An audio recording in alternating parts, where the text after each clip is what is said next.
Yo tout le monde, c'est Nox Reptile et on se retrouve pour une nouvelle vidéo.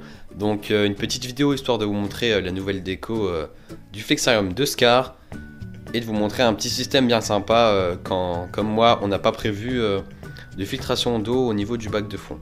Donc voilà Scar, il lézarde tranquillement. Alors au niveau de la déco, donc j'ai rehaussé, comme vous pouvez le voir, j'ai rehaussé les branches. J'en ai rajouté, il y a encore de la marge à ce niveau. Donc bien sûr, je fais petit à petit, comme ça les plantes grandissent, les plantes du fond elles grandissent petit à petit. Et je rehausse à chaque fois les branches et je rajoute de nouvelles plantes à chaque fois. Donc la déco s'améliore de plus en plus.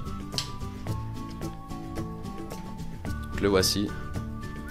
Donc il a un peu des couleurs ternes parce qu'il avait froid en ce moment, il fait pas très chaud. Voilà donc la déco du dessous. Il y a une plante qui était là, c'était un Dracaena, mais elle est morte, donc je pense à une incompatibilité au niveau des plantes.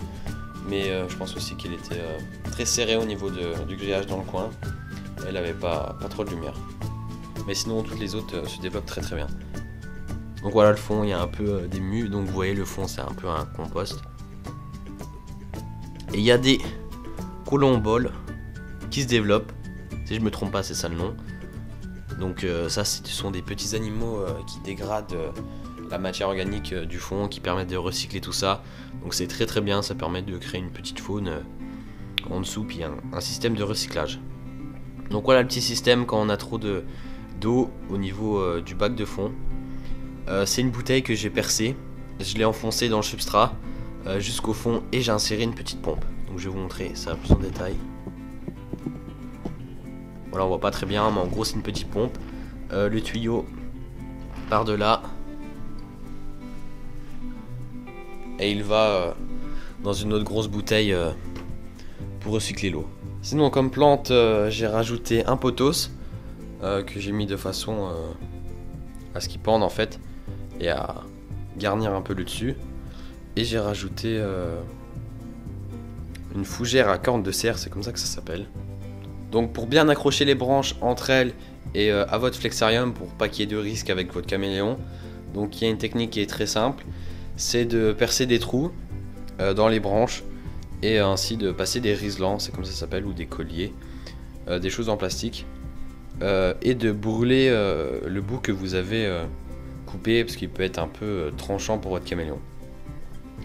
Donc c'est très bien, ça permet à ce que vous voyez les branches soient tenaces et bien accrochées entre elles. Donc on peut camoufler les riselants. Voilà, on peut les accrocher entre elles.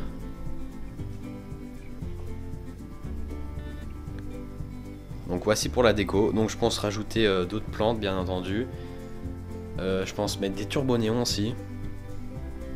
Rajouter beaucoup de branches, histoire que la cage là, de protection touche totalement au-dessus. Donc là il y a bien 30 cm encore. Mettre des écorces de bois, enfin du liège avec accrocher des tillandsia. J'ai vraiment trouvé de beaux trucs, donc pourquoi pas en mettre. Donc voilà, mon caméléon va très bien. Il a encore son problème au niveau de la langue. Je pense vraiment que c'est de naissance. Mais ça l'empêche pas de vivre et de se nourrir. Donc voilà, c'était une petite vidéo histoire de vous montrer un peu la nouvelle déco et de vous parler un peu de Scar. J'espère que cette vidéo vous aura aidé et vous aura plu. Donc n'hésitez pas à aller liker ma page Facebook, à me follow sur Twitter, tout est dans la barre d'infos de la vidéo. Merci d'avoir regardé cette vidéo et n'oubliez pas, abonnez-vous. Allez, ciao!